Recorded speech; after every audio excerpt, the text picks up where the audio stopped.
So today is the third in a series of talks, which is actually based on the Noble Eightfold Path. And as the two previous sessions, I've extracted much of my information from this wonderful book called 8 Mindful Steps to Happiness, Walking the Buddha's Path by Venerable H. Gunaratana. Okay, so it's called 8 Mindful Steps. So today I'm going to continue on the final part, which is to look into the aspects of training the mind, which is a very important part of Buddhist practice, training the mind, and this is on what I would call right mindfulness. Now, in today's talk, I would like to make a differentiation or an explanation on what is right mindfulness as taught by the Buddha in the Noble Eightfold Path, as well as what today increasingly you will notice that this idea of mindfulness is actually sweeping the whole world. All right, you have mindfulness in practically every aspect of our lives. We find about mindfulness. So how is that different from the right mindfulness that the Buddha talks about? Okay, so but first I will try to take you through on how right mindfulness is explained in the Noble Eightfold Path. So if you remember that this Noble Eightfold Path, we have got three parts. We have got the wisdom part, the morality part, and then the meditation part. So the wisdom part we have covered, and I focused a lot on the aspects of Samma Ditthi, which is right view or right understanding, where if you recall, I mentioned that the key understanding of right view is that all actions have consequences, all actions have results, which is basically the law of karma. And also through the Buddha's discovery, that wholesome actions or skillful actions, to use Banteji's definition, skillful actions, either through body, speech, or mind, would lead to skillful or wholesome or pleasant results. And likewise, the reverse. Okay, so that's having right view, having right understanding of things that we do, whether things that we think about, things that we say, and things that we do with our body, speech, and mind. So that's the very important part that actually sets the pinnacle for our understanding of the Buddhist path. And then previous week, we talked about the morality aspects, we talked about what constitutes right action, and I touched a little bit on speech and then on right livelihood. So today we're going to cover the what is called the meditation aspects, which actually comprises three factors, if you like: right effort, right mindfulness, and right concentration. So the word at the bottom here says these are not to be seen in isolation. So it doesn't mean that we only practice the meditation part, and then we leave out the morality part. Or it doesn't mean that we only have an intellectual understanding of what is right view or what is right thoughts, and then we leave out the morality and the meditation. So all three aspects have to be practiced in total. So it has a kind of a holistic approach when we talk about the Noble Eightfold Path. So that is why, as I mentioned in previous sessions, it is very important that if we are following and practicing the Buddha's teachings, we have to practice the Eightfold Path and not just One-fold Path. Right? Some people have made the mistake of saying, "Oh, only meditation matters. We don't have to waste our time doing dana. We don't have to waste our time, doing all those meritorious actions, because what really matters is meditation." So that's a very narrow-minded of the Buddha's teachings. All are very important. Anyway, the Buddha says we start with dana, and then we practice sila, and then we have bhavana. So we start with kindness and generosity, and then we have meditation, sila, samadhi, and then panya, and then we have wisdom. Okay, so these three are very important here. Now, I'm going to go on and then look at mindfulness straight away, because this is the third component of the Noble Eightfold Path. So as usual, I will try to stop at about 10, then we'll leave about 30 minutes for us to have some discussions, okay, or Q&A. Now, first of all, I think it's very important for us to understand this word mindfulness, which, as I said just now, is so commonly used, especially in the West, right? So everything seems to boils back to right mindfulness. So as later we will see, how is this right mindfulness different from the popular definition of mindfulness that we find in the world today? So the word mindfulness is often used to translate a Pali word sati. Okay, so actually this English word mindfulness, historians say only came about not too long ago. I think they attribute it to Dr. Rhys Davies, right, the one who started the Polytech Society in London. So he translated the word sati as mindfulness. So I think since then, this word has stuck with us, right? So here we're going to explore this, what this word mindfulness is from the Buddhist perspective. So it is not so much a type of meditation as a factor necessary for success in any type of meditation. Now, I'm sure you know that principally we divide meditation into two, which is what is called tranquil meditation or calm meditation, and then insight meditation, right?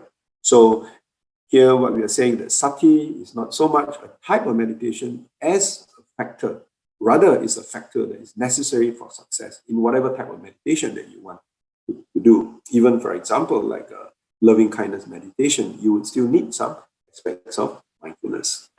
So I think that's one way of understanding this word mindfulness. Now, when we look at the Eightfold Path, we have this word called right mindfulness, and the Pali word is samma. Samma has been translated in various ways. It can be perfect mindfulness, right mindfulness, and Bhante Gunaratana translated as skillful mindfulness. All right, the word right is translated as skillful mindfulness. So we know it is a factor of the Noble Eightfold Path. It's also one of the 5 spiritual faculties. All right, you're familiar with the 5 spiritual faculties, right? Starting with confidence, energy, and then with sati in the middle, and then tranquility, and then wisdom. So you got the 5 spiritual faculties. And it's also the first of the 7 factors of enlightenment. Again, I'm sure you are familiar. For example, the 7 factors of enlightenment, we start with mindfulness, which is sati.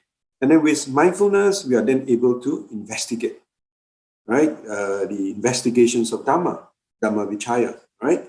And then for mindfulness to be effective, we also need energy, which later on I will, further elaborate, as we can see in the Satipatthana Sutta, the importance of energy. So we have mindfulness, we have investigation, and then back up by energy. And we should have joy, we should have tranquility, concentration, and then cultivation of equanimity. So those will be the 7 factors of enlightenment, which we will not go into details today.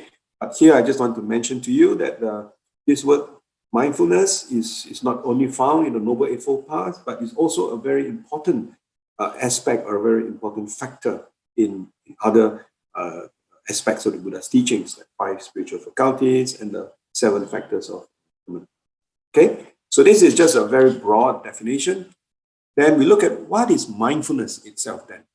Okay, having defined that sati as keeping something in mind, all right, or paying attention. Sometimes the translation is used as paying attention, right? So another very important word is to look at the root word of the word sati itself. That is continuously remembering the object you're aiming to keep your attention on. Example, all of us do mindfulness of the breath. Whether you do the rising and falling of the abdomen or the breathing in, breathing out through your nostril. Basically, mindfulness of breath means we remember the breath and we maintain our awareness of the breath. Okay, so that is the object of our mindfulness, or that is the object of our meditation. Now, for today's talk, I'm going to bring in particularly a specific discourse, which the Buddha calls Satipatthana Sutta. But of course, we don't have time to go into details, so I'm just going to pick out the key essence. So here, in that discourse itself, sati is being connected with being alert and ardent and clear comprehension. So sati is not just bare attention. Now later on, if you are familiar with secular mindfulness or the mindfulness taught in by mindfulness experts who are not necessarily Buddhist, or by doctors and physicians and psychotherapists who use a lot of mindfulness in their treatment. So they always like to say sati is bare attention. Okay, but here you find that in the Satipatthana Sutta, the Buddha says sati is being connected with alert and ardent and clear comprehension. That is why those of you who are familiar with the Satipatthana Sutta, you find that this very popular Pali word, Atapi Sampajano Satima. All right, Atapi Sampajano Satima. So you may have heard of this if you have done some basic meditation. So let's see what are these. Okay. Now, first of all, as we said, sati is memory. So what is it that we want to remember? We remember to stay alert, which is atapi. It's not the word that I mentioned, alert and ardent, to what you're doing in the present moment. Always been alert about that, right? And then you also remember to recognize the skillful and unskillful thoughts that arise in the mind. Okay? So that is why, for example, when you do the 4 foundations of mindfulness, you have got the contemplation on thoughts, on the mind. So skillful thoughts that arise, unskillful thoughts that arise. So we must remember to recognize them. All right? How do we know that they are skillful thoughts? How do we know that they're unskillful thoughts? Because of a right view. Remember the first part of the Noble Eightfold Path. If we don't have right views, we don't have right understanding, then we do not know what are skillful and what are not skillful. Okay? And the third thing is you remember how to abandon unskillful thoughts that affect concentration and try to develop skillful ones that promote it. Now, this is where, as part of the Noble Eightfold Path, you develop right effort. Correct? So you must remember how to develop right effort. So if you do not remember how to develop right efforts, then you're not going to be able to do that. But before you can remember to practice abandoning unskillful thoughts, as I said, first of all, you need to know that what are unskillful thoughts. All right. So the sati acts as a memory here, or what Bhikkhu Analayo's actually he says sati facilitates memory. Right, to use Bhikkhu Analayo's phrase, he says sati is not just ordinary memory, but sati facilitates memory. So basically, sati helps us to remember, stay alert, tapi part, to know what we are doing in the present moment. Sati also helps us to remember, to recognize each time an unskillful thought that arises in our mind. For example, a thought of anger that arises in our mind while we are sitting in meditation, while we are trying to do our breathing in, breathing out. Then a thought of anger arises, or a thought of jealousy arises, or a thought of pride, and say, I think I can sit much longer than the other person who sits across me. I can sit for 30 minutes. That person is already fidgeting. He only sits for 10 minutes. So you recognize a thought of pride, a thought of egoistic thoughts have arisen. So you remember how to recognize them. And once you recognize them, what do? You remember to abandon them. So then you recognize thoughts. So you don't cling to the thoughts. You don't add further ideas to the thoughts. So that after a while, the thoughts will just go away. Because the nature of thoughts is impermanent. Right? So sati, in that sense, it helps us to facilitate our practice of meditation. Okay, so 3 things very important: to remember to stay alert when we are doing what we are doing in the present moment. That alert is the atapi part, the diligence part. Remembering to recognize if unskillful thoughts have already arisen in our mind, and what should we do about that?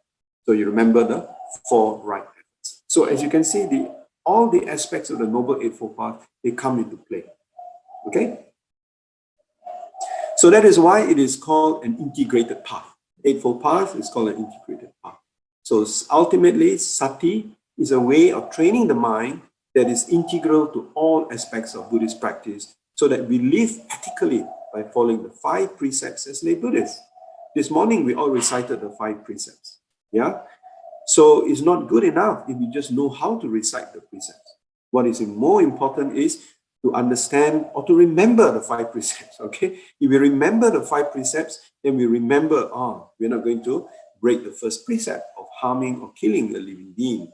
We remember the second precept, we're not going to steal, and so on and so on. Yeah? So we follow that behavior. To follow that behavior, the ethical behavior, it requires us to remember how we want to live and be aware of the choices we make and what consequences are likely to be. All right? So the choices we make and the consequences are likely to be. So this is what brings us back to the first of the Noble Eightfold Path, right views. That means we understand, we have a right view that all our actions have consequences. So because of that, we decide what actions do we want to perform. What is the choice that we have? Because our choice will decide our actions, and our actions will lead to results. Okay, so it is an integrated path. So my point here is to emphasize to you that it's very important for us, for all of us, to remember to practice the entire Eightfold Path, not just one full path. All right, okay, very important. Now, subsequent slides I've extracted from this book. I'm not sure some of you may or may not have seen this book. If you have started practicing meditation, I think this is an indispensable text. It's called Satipatthana, the Direct Path to Realization. This monk here, this young monk, well, he's not so young now, he's probably in his late 40s. Bhikkhu Liow, right, he wrote this book. Actually, it was part of his PhD thesis, but it's very well written. But if you have a problem reading, trying to understand it, then I recommend you to listen to a podcast given by Ajahn Amaro. You can see a photo of Ajahn Amaro there, and then a photo of the podcast is called Readings and Commentary by Ajahn Amaro. So what Ajahn Amaro did is he takes paragraph by paragraph what Bhikkhu Liow has mentioned in this book, Satipatthana, the Direct Path to Realization, and he explains it, right? And I can tell you from my experience, this is a wonderful teaching by Ajahn Amaro. If you think reading this book is going to be tough, then please listen to this podcast, right? I've listened it for the second round, right? This book has got, I think, like 28 chapters. So I've listened to him. You know, like each morning when I wake up, I make it a practice that I will listen to Bhikkhu or to Ajahn Amaro's teachings on the Satipatthana Sutta. So that sets you on a good footing for the whole day. All right. So it is a podcast. So which means that you could even take a walk in your garden and then listen to what Ajahn Amaro has to say about the Satipatthana, the direct path to realization. So I highly recommend you to not only read this book, but to listen to Ajahn Amaro's podcast on the direct path to realization. Okay? The podcast is free, so you don't have to subscribe. So Bhikkhu Liow has translated the what they call Satipatthana Sutta as the direct path. Now, this is from that word, Ekayano Magga. I think those of you who are familiar, you may remember this word, Ekayano Magga, which comprises three words. Eka means one, like Ekayana, one way, Eka. Ayana means going, right? And Magga, as you know, Magga means the path or the way. So like the Noble Eightfold Path is called the Atthanga Magga, the Eightfold Path. So it's a Magga, it's a path. So the Satipatthana Sutta or the Satipatthana becomes what is called the Ekayano Magga. So you may be familiar that different authors have given different translations. And in fact, I think in the commentaries, they explain 5 different alternative explanations, right? But Bhikkhu Liow has adopted the translation as the direct path, which means that it is direct as leading straight to the goal. Direct path leading straight to the goal. And what is the goal? The goal is Nibbana. Okay? Of course, as I said in the commentaries, there are 5 other different alternative explanations. Right? If you're interested to know what the other explanations are, then of course you can read up the commentary. Like I think like Venerable Somatera and even Nyanaponika Mahatera, I think they use the word like the only way. Right? So the only way. So this is also one of the explanations given in the commentaries. But for this book, Bhikkhu Liow has used this word, the direct path, because he says it is direct as leading straight to the goal. Okay, so this is the translation from the Satipatthana Sutta. Monks, this is the direct path for the purification of beings, for the surmounting of sorrow and lamentation, for the disappearance of dukkha and discontent, for acquiring the true method, for the realization of Nibbana, namely the 4 Satipatthanas.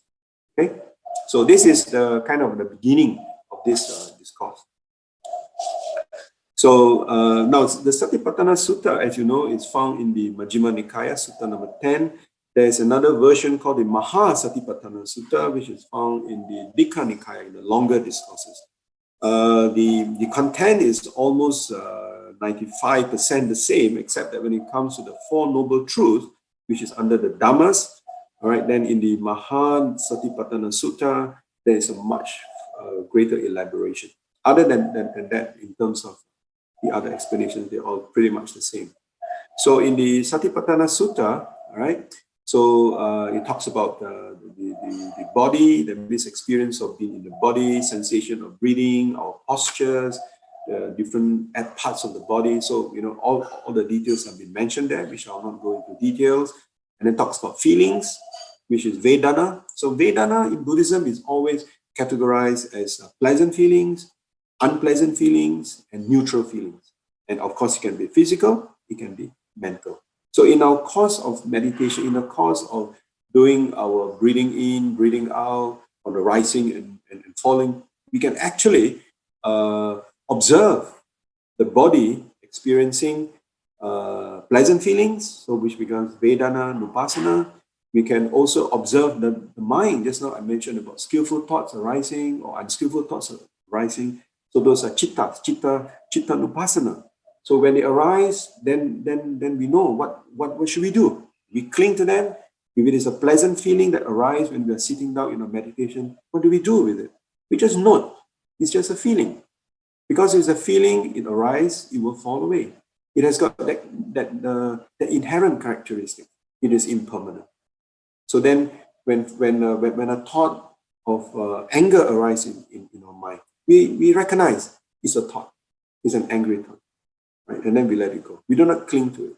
Right? So then we can recognize our mind as in our practice. Then likewise, dhammas will be hindrances. Like for example, the 5 hindrances, you know, whether it is greed or hatred or restlessness or worries, you know, we can then the understanding of the aggregates, right? Then the first 2 will obviously be those the defilements that arise, and then factors of enlightenment. For example, you know, we investigate dhammas, right? The second of the 7 factors of enlightenment, Dhamma vichayas, right? And then we also investigate the noble truth, the 4 noble truths, right? So in the course of just sitting down, doing our rising and falling, or breathing in, breathing out, we can actually observe our body, our feelings, our mind, and our dhamma. So that's the whole basis of the Satipatthana Sutta. Now, some teachers may teach, you know, you observe more the mind rather than the body. Some may teach you to observe more the feelings. Some may teach you to observe more the dhamma. So it depends on which teacher you have and which particular technique that they are more familiar with. But basically, it doesn't run away from the fact that we're talking about the four criteria or 4 aspects. Sometimes it's called the 4 foundations of mindfulness. Now, I just go on a little bit. When we talk about the right mindfulness, it talks about what is found in the Satipatthana Sutta as the 4 abidings. Remember the early one, I talk about the body, feelings, mind, and dhammas. So here, how do we abide in regard to the body, in regard to feelings, in regards to the mind, and in regards to the dhammas? So here it says a monk. Now, of course, in the Satipatthana Sutta, it's addressed, the word bhikkhu is mentioned, right? But the modern commentators, for example, have explained that the word bhikkhu not necessarily only means monk. It means any practitioner. So if you're a lay person, you are practicing. So in that context, right, then you become a bhikkhu, quote unquote, right? But you're not a monk in that sense, right? So you're a practitioner. So a practitioner, if I could use the word, then abides. He contemplates the body. All right. So what does he do when you sit, when you do your rising, falling, when you do your breathing, when you do your meditation, basically, what do? So first, you contemplate. You contemplate the body, you contemplate feelings, you contemplate the mind, you contemplate the dhamma. And how do you do it? You contemplate it by being diligent, by being clearly knowing, and being mindful. right? So the Pali word which I used just now is Atapi, Sampajana, Satima, right? So these three words, if you have been to any meditation class, I think these words would have been mentioned many times. Atapi, Sampajana, and Satima, right? Free from desires and discontent in regard to the world, right? The last part, free from desires and discontent in the world, is when you develop concentration, and then with concentration, then you overcome your 5 hindrances.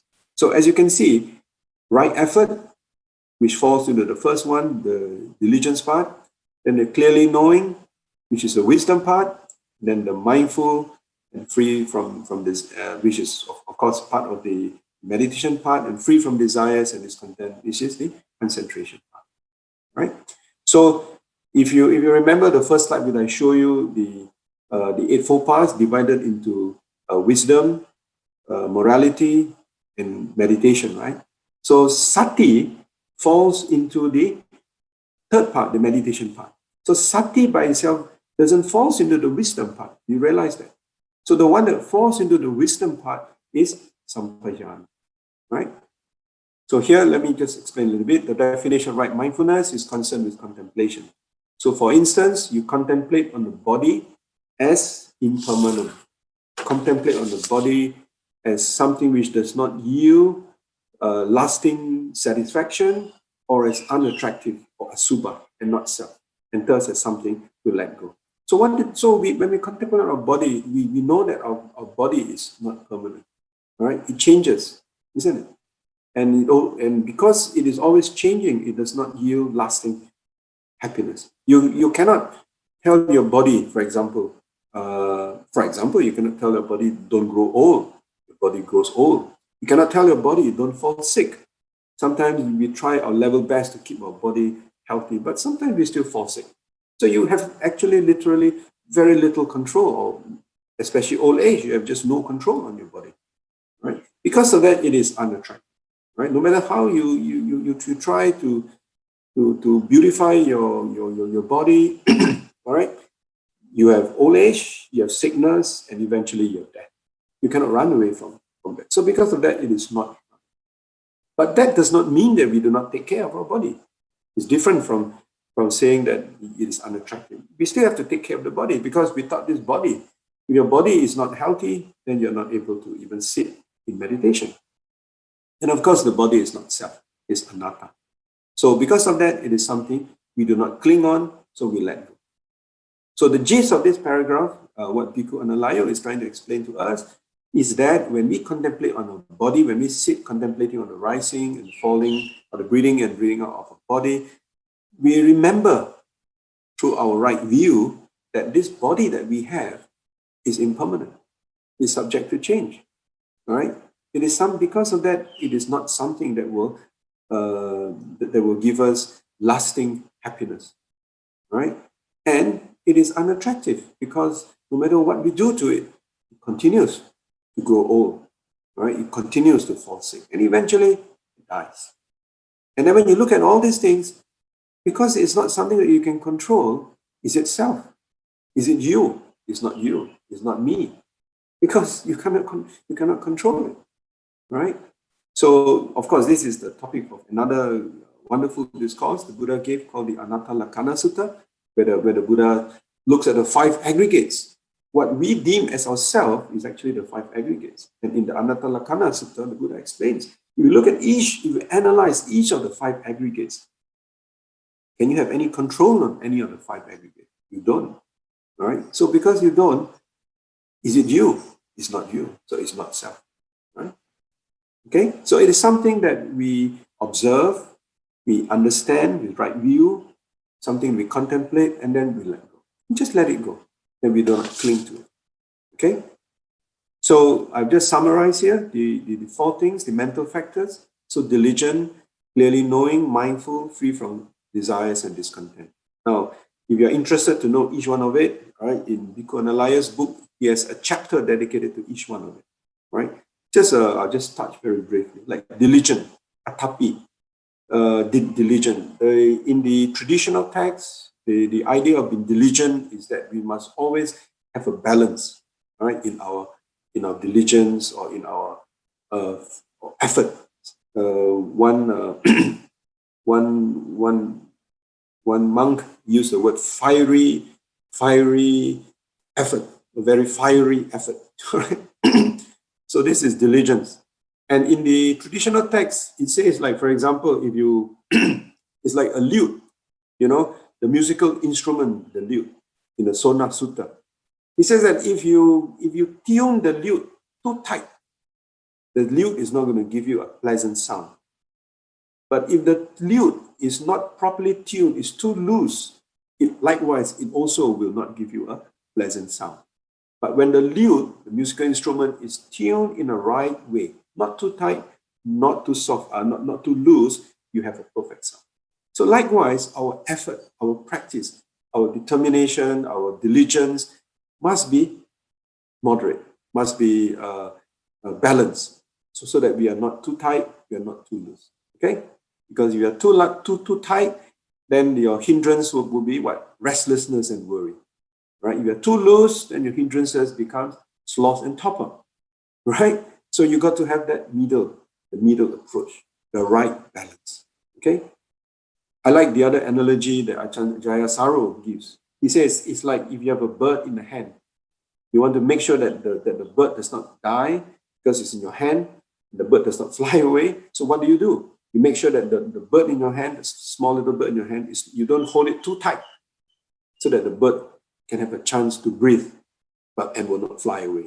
But if you're too loose, you open your hand, then the bird will fly away. Right? So I think that's a very good contemporary explanation, right, of what is mentioned as being diligent. Okay, if you want to have more details, Bhikkhu Liow has got a full chapter. Now, clearly knowing, of course, is sampajano. All right.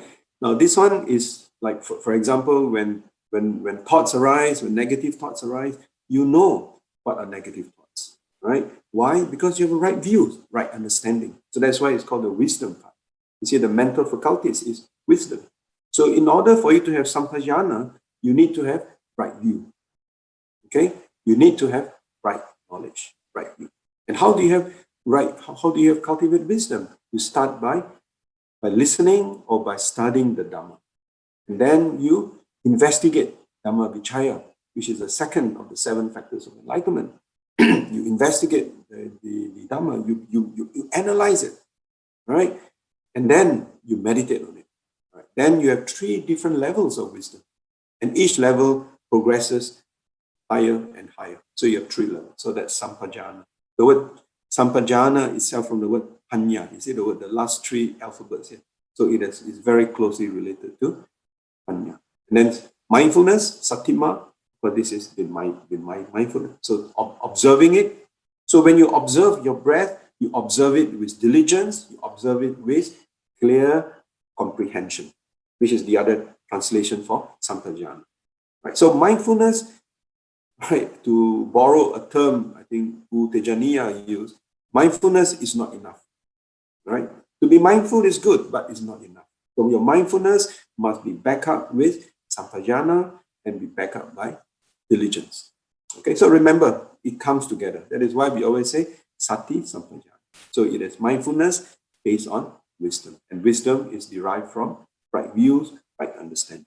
And you do all these things, and then you develop concentration. It helps you to be free from desires and discontent. Vinaya, abhijaya, domanasa. Right? Then you're free from this. So you develop concentration. Right? And here, particularly, we're talking about how you're able to overcome your 5 hindrances. All right? So these are the features in the Satipatthana Sutta. So those of you who have started your practice of meditation or about to start your practice of meditation, then I think it is good to take a quick look at the Satipatthana Sutta. Okay, so I hope this little kind of a summary of the key points in that particular discourse will be helpful. Okay. Now the last part, I just want to talk a little bit about the purpose of mindfulness, which is basically to know the mind, which is to train the mind, and finally to free the mind. So just 3 simple words. Knowing the mind is to take notice and take stock of who we are. what is going on in the body, in the mind, in the emotional life, what underlying dispositions are. So I'm only leaving you the question, something for you to reflect. Remember the first thing before you even practice meditation, right? One of the four things is contemplation. So something I want you to contemplate, right? So take stock of who we are. Now, mindfulness meditation is not only to be practiced when you're sitting, when you're doing formal meditation, right? In your everyday life, when you are talking to someone, right? When you are when you're doing your work, when you're in the office, So how do you have mindfulness in your life, in your emotional life, right? Then you ask yourself, what motivates you? What's the nature of your reactions and feeling? What are you thinking about? When the focus is on knowing, we make no attempt to try to change anything. So the first step is to know our mind, to know that a particular thought has arisen. And this particular thought, is it a skillful thought? Is it an unskillful thought? Right? If it's a skillful thought, we know it is a skillful thought. If it is an unskillful thought, we know it is an unskillful thought. If a thought of loving kindness has arisen in our mind, if a thought of compassion has arisen in our mind, we know that it is a thought of compassion. So we know the mind. When the mind here means the thoughts that arise in the mind. Okay? So if we know it, then we train the mind. We cannot train the mind, we do not know the mind, right? So you train the mind. How do you train the mind? You train the mind to appreciate kindness and compassion and other wholesome qualities.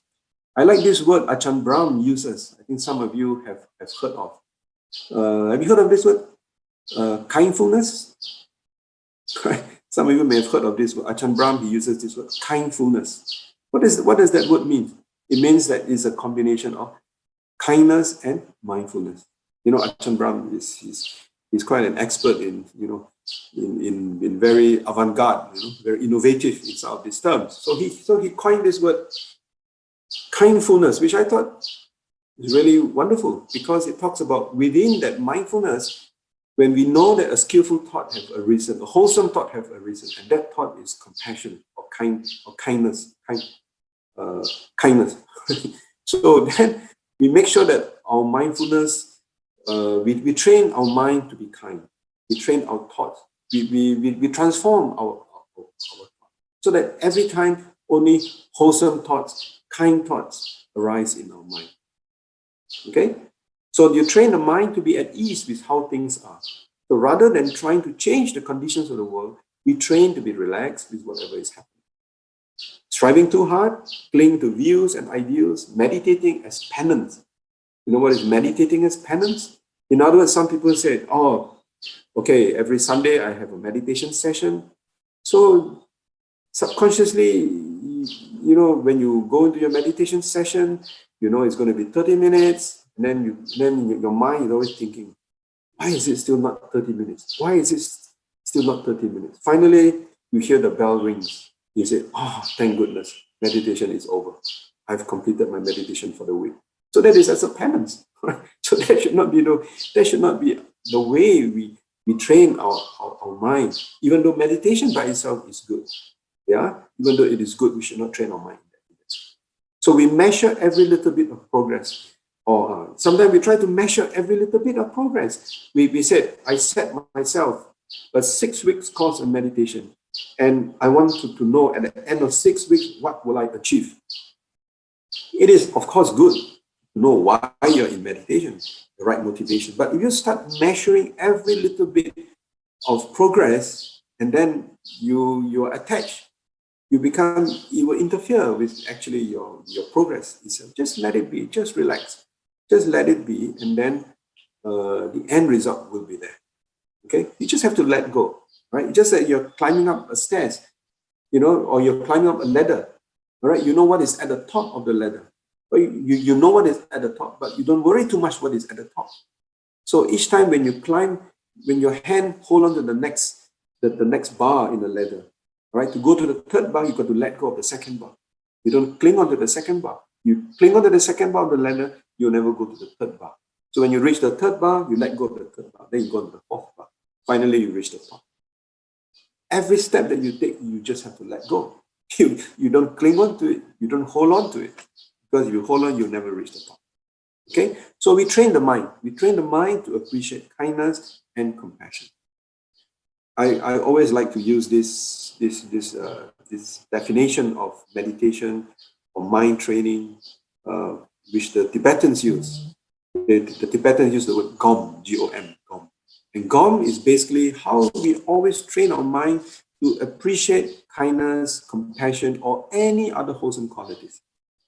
Any wholesome qualities that arise in your mind. Thought of kindness, a thought of compassion, a thought of joy, sympathetic joy that arise. You make sure you sustain it, right? Make it a habitual part of your mind. So that's how we train it. If we can do that, then we can free the mind. Then when we know the mind, it will reveal how and where clinging is present. Then just as we climb up the ladder to reach the top, we know when to let go of every bar in that ladder. So all clinging limits them. Because if you cling onto it, it just limits your mind's freedom and speed. So knowing, training, and freeing the mind, they develop together. Right? First, we need to know our mind. We need to know our thoughts. That's where meditation comes in, mindfulness comes in. And then we need to train our mind. We need to train our mind by making sure that our mind is always linked to activities, mental activities, which are wholesome. Right? And then we free our mind by not clinging to it. So we don't cling to, for example, our meditation practice. We do not cling to saying, how is it that after practicing 5 weeks, I still do not see any progress. I don't see any nimittas. I don't have any psychic powers. Right. So when you attach to all those things that you want, right, then you are not freeing the mind. You're actually clinging. So the more we know ourselves, the easier it is to train ourselves. So the more our minds are trained, the easier it is to know ourselves, and we have the wisdom to let go. And the more we let go, the freer we are, the happier we become. So that's the Buddhist aspects of mindfulness, right mind. So the next 5 minutes, I'm just going to go through very quickly because I know it's already 10. I'm just going to talk to you about the popular concept that we have today on mindfulness. Now, what is the popular concept of mindfulness? So mindfulness has grown exponentially over the past few decades, all right? The term has now been interpreted in all sorts of ways and applied in all aspects of life. Business transactions, you have mindful business, you have mindful eating, you even have mindful sex, right? So indeed, being mindful is often viewed as an end in itself. But is mindfulness an end in itself in Buddhism? The word sati, as you see just now, is not even in the wisdom aspects of the Eightfold Path. It's in the meditation aspect. So it's a means to an end.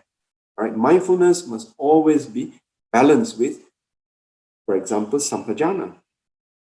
So this is not a Buddhist idea. It's worth remembering that the Buddha never said that sati can solve our problems. It's just one skill among many that we taught on the path leading to end of suffering. All right, I'm sure some of you have seen this. Time magazine, in even Scientific American, right? You got mindful running, you got mindfulness sex, right? In Canada, they even have a team called Mindful Nation. In the United States, you have got mindful police force.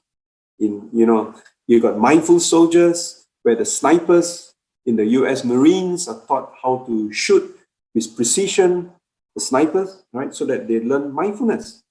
All right, and today if you look at your iPhone apps, you find that there are mindfulness apps, at least 9 mindfulness apps, maybe today even more.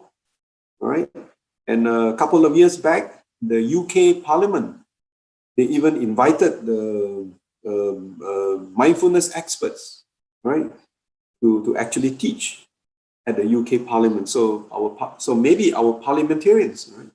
So maybe when we meet in September, we should get our MPs to learn about mindfulness so that they become, right? So that there are less frog-like, right, practices among our politicians. Then you have mindful eating. You even have mindful trader, mindful stockbroking. So mindfulness is everywhere, right? You cannot run away. So it is said that if you're a university student in some of the Ivy League universities in America, when the students meet, the common thing they ask is, "How's your mindfulness today?" Right? What mindfulness have you practiced? What mindfulness level have you achieved? Right? So you have mindfulness everywhere. It helps kids to stay calm, focused, and relaxed. Now, by itself is not necessarily bad, but when you use mindfulness to teach people how to kill, I don't think that's very good, right? You teach MPs to be more mindful in what they say, so that they don't use four-letter words when they're in parliament, when they don't curse and swear, then I think that's good, all right? But that is secular mindfulness, right? So where's the origin of all this? How did all this start? All right? Some of you, again, may be familiar with this name, Jon Kabat-Zinn, right? Who actually first started learning Buddhist meditation at the Insight Meditation Society, IMS, in Barre, Massachusetts. This was a center started by well-known meditation teachers like Jack Confield, Joseph Goldstein, Sharon Salzberg. So Jon Kabat-Zinn was one of those who attended. He was a scientist at that time. So this is what he said in 1979: how to take the heart of something as meaningful, as sacred, if you will, as Buddha Dharma, and bring it into the world in a way that doesn't dilute, profane, or distort it, but at the same time is not locked into a cultural, into a culture and tradition bound framework that would make it absolutely impenetrable to the vast majority. He's talking about the West, who are nevertheless suffering and might find it extraordinarily useful and liberating. So this was what goes on went into Jon Kabat-Zinn's mind when he talked about trying to set MBSR. All right. So this led him then to develop the 8-week course that came to be called Mindfulness-Based Stress Reduction. So in the early years, it was a small, relatively unknown program. It only became popular when he wrote this book called Full Catastrophe Living in 1990. Bill Mayers had a documentary called Healing from Within. So in order for it to be accepted into the health and mainstream world, remember this was way back in the 90s, right? When Buddhism was not really kind of accepted into the mainstream, he deliberately separated mindfulness from its Buddhist roots. Even though Jon Kabat-Zinn himself had a good grounding in Buddhist Vipassana practices. But he realized that for him to make mindfulness-based stress reduction popular among his patients, all right, he has to take out the religious aspect. Okay? And then in the 1990s, MBSR came to the attention of 3 other persons. I think many of you have heard of John Tisdale, who were developing a cognitive behavior therapy approach to the prevention of relapse in major depression. And they went to train with Kabat-Zinn and over the years developed what they call MBCT, which has been shown in clinical trials to be effective for preventing relapse in current depression. So we know that MBCT that integrates cognitive therapy with MBSR. Okay. And what is important is that I was listening to a talk by Ajahn Amaro, so I thought I'd just mention what he said. According to him, he was informed by Dr. Joanna Cook from UCL that John Tisdale got the idea of MBCT from listening to a talk by Ajahn Sumedho at Oxford University Buddhist Society. The 2 points that were central to MBCT is that your thoughts are not your own, and so they are not you, and they are not true, but an illusion. And you know this when you do Chittanupassana, right? Okay, so you know this. So when John Tisdale came up with MBCT, according to Ajahn Amaro here, he was actually listening to what Ajahn Sumedho talks about, Chittanupassana. Your thoughts are not your own. So he treated depression. All other forms of treatment was only 10% recovery, but with MBCT, they got 50% recovery. So MBCT then became very popular, right? So you want to read more about this? You can Google Joanna Cook. She has got a couple of talks about how mindfulness is integrated into in the modern society.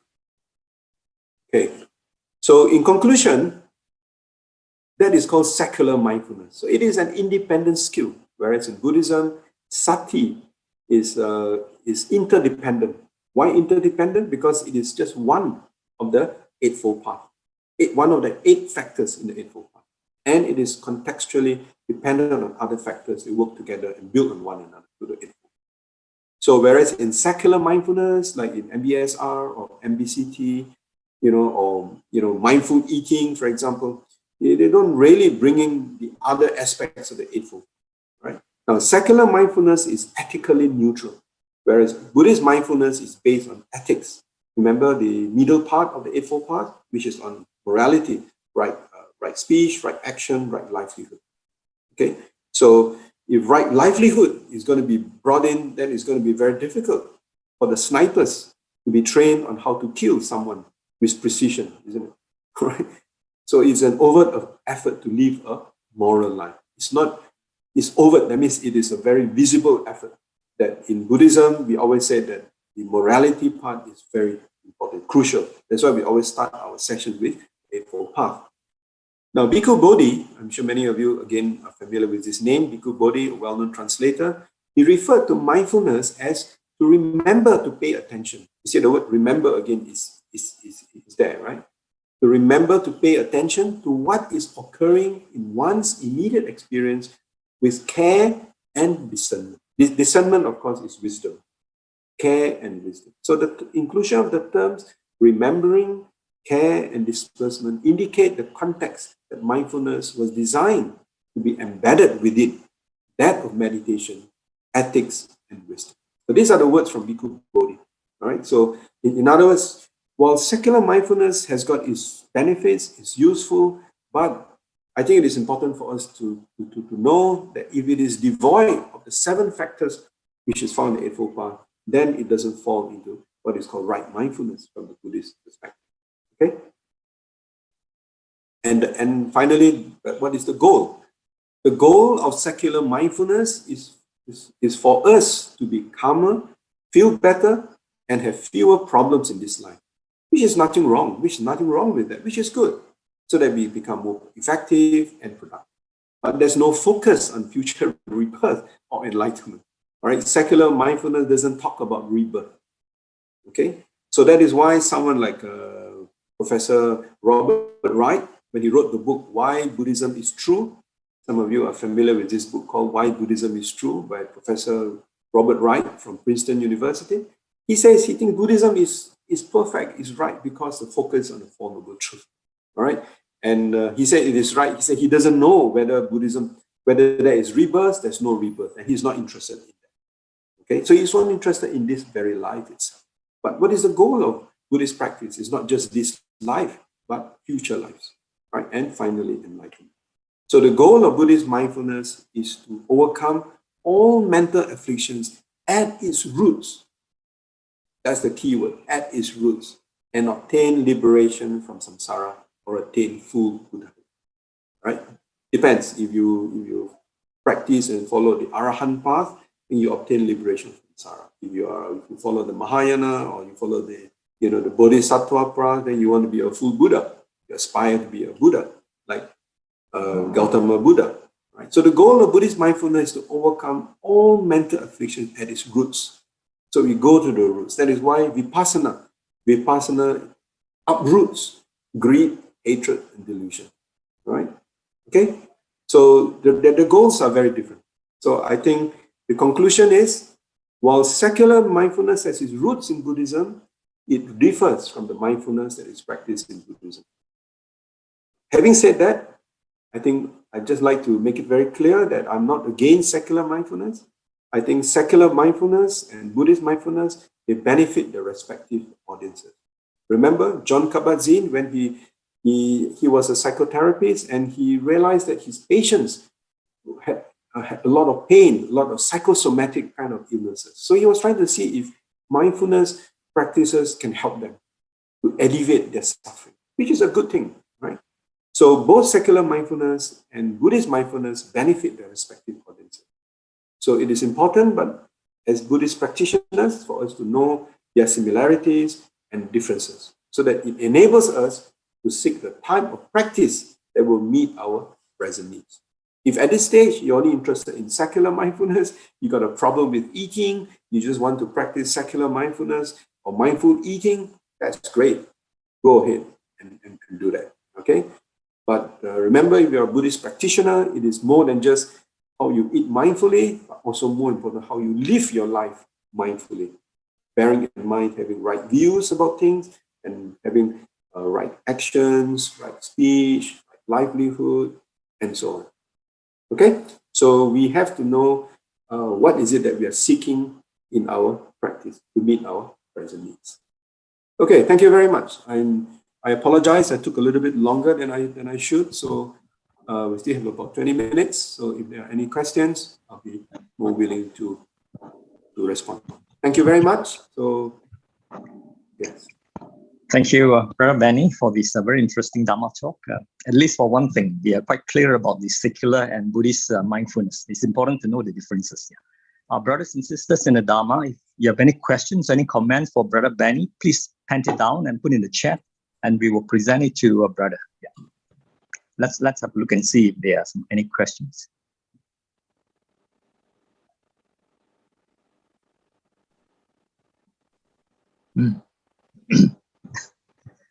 Still waiting for some questions to come through. Yeah. Just a quick note, Brother Benny. I think some time back I was listening to some Dhamma talks. One, I think Venerable did explain it.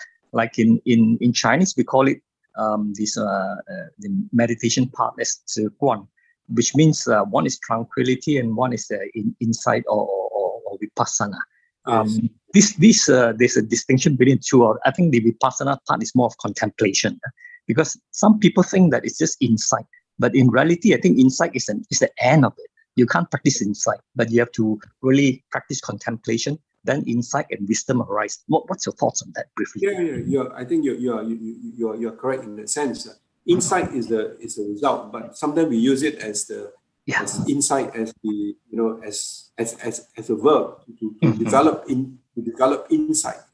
So that's why contemplation. Remember the word anupassati, contemplation. So we contemplate. What do we contemplate? We contemplate on our thoughts. We contemplate on our feelings. Contemplate on our body. Contemplate on Dhamma phenomena. Yeah. Okay. Thanks, brother. Yeah, there's a question. Many thanks, Brother Benny. Sadhu to you. Any guided audio meditation you can recommend? From Raymond. Well, I would recommend many good books on meditation, but I think when it comes to meditation, it is always good to have a teacher, right? And I think even Babs, you have got meditation classes, right? I think Baksun is going to have a session soon, right? Why don't you attend that? Yeah. And again, it depends where.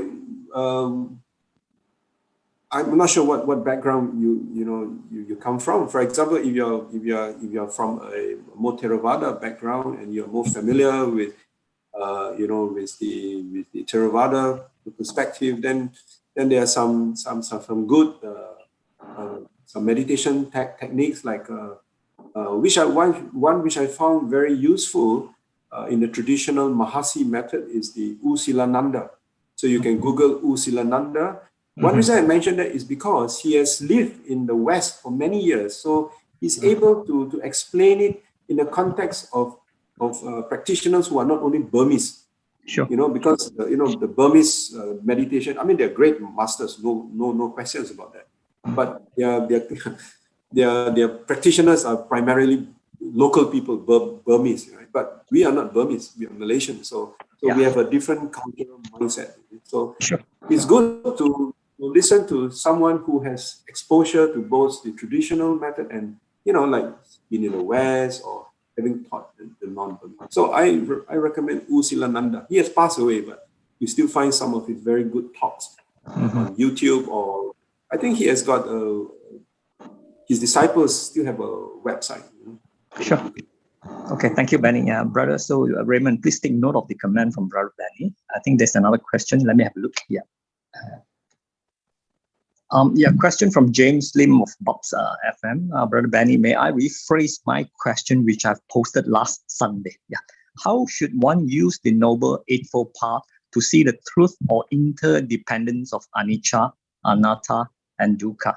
There's some more there. I know anicca is impermanence. Every one of us is growing older day by day, and as we age, we will be afflicted with illness or some bodily discomfort. This will give rise to suffering or dukkha. Anatta, as I know, is non-self. Oh, sorry, it is quite lengthy. Just as the like oil lamp without any of the components of wick, oil, and air, and there's no flame. Likewise, as we as human, due to the dependent origin, birth takes place. After contemplating and understanding all this, I feel I'm no smarter or happier. Must we achieve complete samadhi before we can contemplate on anicca, anatta, and dukkha by using vipassana meditation? Sorry, brother, I think it's a bit lengthy. Okay, I think the question to summarize is maybe how do we see anicca, dukkha, anatta, right? Yeah, I think that's right. Okay. Well, I think one way you can see it is, for example, when you are observing your rising and falling. If you're doing a meditation, you're all familiar with reading. Let's say use rising. When you sit and when you observe your body, your breathing, your abdomen rising, falling, right? So when you observe that rising, falling, breath is something that is so important to us. So much so that we take it for granted. Mm-hmm. But if you rise but it doesn't fall, can you imagine that you do your breathing in, breathing out, rising, and then it rises, it doesn't fall. It doesn't happen, right? Yeah. So that is itself is anicca. Our nature of breathing is anicca. So you observe that. So you know, right view, right understanding that's anicca. When you sit for some time, then you start having pins and needles in your legs. You know what I mean? Pins and needles. I mean, you start having maybe some pain in your legs. And then you realize that's dukkha. Even sitting down in one posture, that's dukkha. Mm-hmm. Then you want to shift. Then you shift. Now, if you try not to shift, you just focus on that on the thought of feeling, right? Then your Vedana Nupassana, right? Feeling, it's a feeling of pain. Yeah. After a while, you find that feeling goes away. Mm-hmm. Right? So even that feeling, it arises. But if you say, "Oh, that's my leg," oh, if I don't do something about it when I cannot stand, I may not be able to walk again. Then you associate with that I. Mm-hmm. But you just know it's just a feeling. Mm-hmm. It's just a Vedana. It's just an unpleasant feeling. If it is assuming that you are a good meditator, you can sit for a long time, and then after a while you have a pleasant feeling. You feel very calm. You feel very, very serene. What do you do about that? You just recognize that it is a calm feeling. It is a pleasant feeling. You don't attach to it. You don't say, "Oh, that's a wonderful feeling. I want to have more of this feeling. I want this feeling. I don't want to have unpleasant feeling." If you do that, then you cling to it. You do that, dukkha will arise. So then you realize that even that pleasant feeling that you have, you observe it, you pay attention to it, that's what sati is all about. It will go away. It doesn't stay. It goes. Pleasant things, pleasant feelings arise. After a while, it goes away. So you continue to reflect. Then you ask yourself, then you contemplate. Is there an I that is feeling? Is there an I that arises and falls away? No, it's phenomena. They're just phenomena. And then when you contemplate on the aggregates, the five khandhas, the dhammas, the Dhamma-nupassana, then you meditate on that. Then you see that they're just aggregates. They're just feelings. They're just perceptions. They're just consciousness. They're just mental activities. Then you see exactly they are non-self. Yeah. So even that simple practice that we do, even that 15 minutes that we sit down, we see anicca, we see dukkha. Now, if we see that long enough, then we put it in our everyday life. Right? We deal with people. Right? We deal with people. Then we can see, this person say very good words to me, say very nice things to me. Do we cling to that? Do we attach to it? No. We just contemplate. Very kind of that person to say such things. Then we ask ourselves, is it true? If it is true, wonderful. If it is not true, maybe you can even tell the guy and say, "Oh, I think you got it wrong." That is what in the Buddhist sutta called the Sapurisa Sutta. The Buddha said, a person of integrity, he's always prepared to say, if it is not true, he said, no, it's not. Says what he knows is true. So when we deal with people, then we also know. If we get angry with people, then we ask ourselves, why do I get angry? Am I angry with that person? Or am I angry with the things he say? Am I angry with his actions? What am I angry with? So you analyze, you contemplate, yeah? You analyze it. You say, actually, I'm not angry with him. I'm angry with his action. I'm angry with the words that he used. Yeah. Right? And then you ask yourself, is it always he said such negative things? No, it's the first time. Then you said, then why should I get angry? Maybe it's the first time. Maybe he has got a reason for saying it. Maybe he was ignorant. So anger doesn't arise. Okay, so you can use anicca, you can use dukkha, anatta in your everyday life. Okay? Yeah, okay, thanks. I hope, James, you got that well. In a way, I think it's like having the four sublime attitudes. The last one being upekkha. So in meditation, we accept whatever it is, good or bad, and just let go, no attachment. Yeah. Okay. Correct. Equanimity. Yeah, okay. Let me see if there are any more questions coming through. No, at this point, I don't see any other questions as yet. Yeah, maybe just a short note. Like in Buddhist tradition, we do knowledge, knowing, and practice. There's always between these two. A lot of time, even like just say for instance myself. I mean, we listen to Dhamma talks a lot, and we understand. But there, of course, we don't understand a lot of things too. But at the same time, there's a practice bit like meditation. Sometimes we think, are we ready for meditation? So between these two extreme of knowledge and real practice, how do we strike a balance actually? Well, one way is to redefine what do we mean by meditation. Yeah, okay. We think of meditation as a formal sitting that you can only do it if you go for a retreat.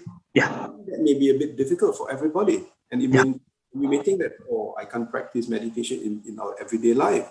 But as I said, if you use the Tibetan translation of the word bhavana, which means mental cultivation, it means every moment of our life, how do we cultivate wholesome thoughts? Or use Bhante Gunathana's term, how do we cultivate skillful thoughts in our mind?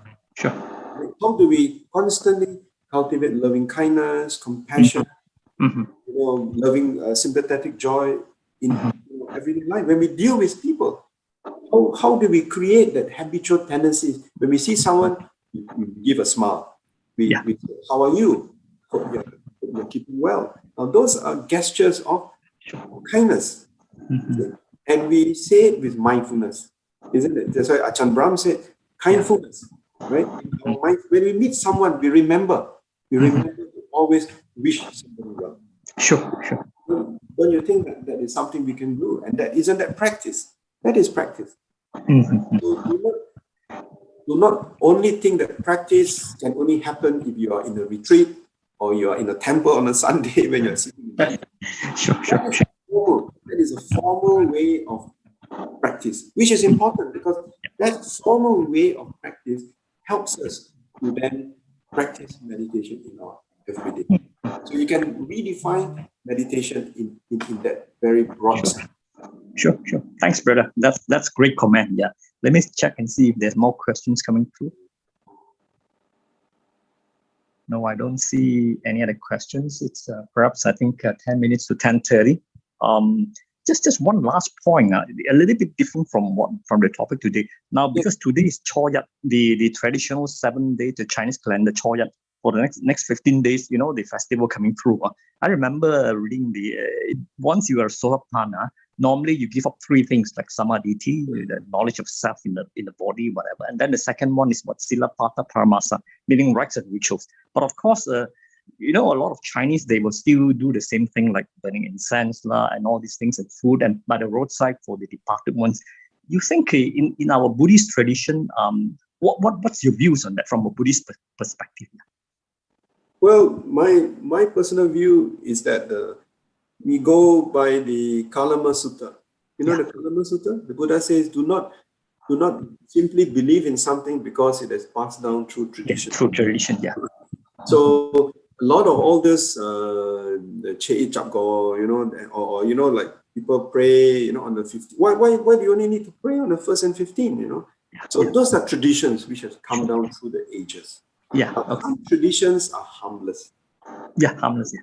Some traditions are harmful. For example, in that particular tradition, when you pray, for you to pray, you have to go and slaughter a few chickens, you have to slaughter a whole pig and pray, because you said that's a tradition which my grandparents have been doing. So now I want to continue that tradition. If you have understood the Buddha's teachings, understood right view, understood what is right action, then you will not do any killing. Sure. So in that so-called ceremonial or ritual or the tradition, you will not do any harming of other living beings. Sure. But it is a tradition, and you do it because you want to honor your departed relatives. Because your motivation, your intention is you want to honor your parents who have passed away. Well, it's a tradition that you offer some fruits. You might offer some fruits. Yeah. Do I need to be only on the 1st and 15th to offer fruits? Sure. Then you reflect and say, no, not necessarily. Yeah. Okay. If it is a tradition, people say on the 15th you offer, does it cause any harm if you also offer on the 15th? Or do you try to be difficult and say, no, I'm a Buddhist. You offer on the 15th, I offer on the 14th. I mean, then you have that ego, then that the little self there. So the first the first stage sotapan is someone who is not attached to right. Sure. Yeah. That means he's not attached to it. All this meaningless. He doesn't know why we are doing it. Question them. Yeah. Sure. So we always question. So remember the 7 factors of enlightenment. The first one is to be mindful. The second one is what? To always investigate. Investigate. Yeah. And in Buddhism, the Buddha always wants us to be an inquirer. We must always inquire. Just now I mentioned Kalama Sutta, right? Please read that sutta. It's a very, I think you know. But there's another equally wonderful sutta which is like a companion to the Kalama Sutta. Do you know? It's called the Vimamsaka Sutta. Vimamsaka. It means the inquirer, someone who always inquires. He does not just accept things blindly. And that is practice. Isn't that practice? So practice means that whatever we do, we always inquire. Right? Sure.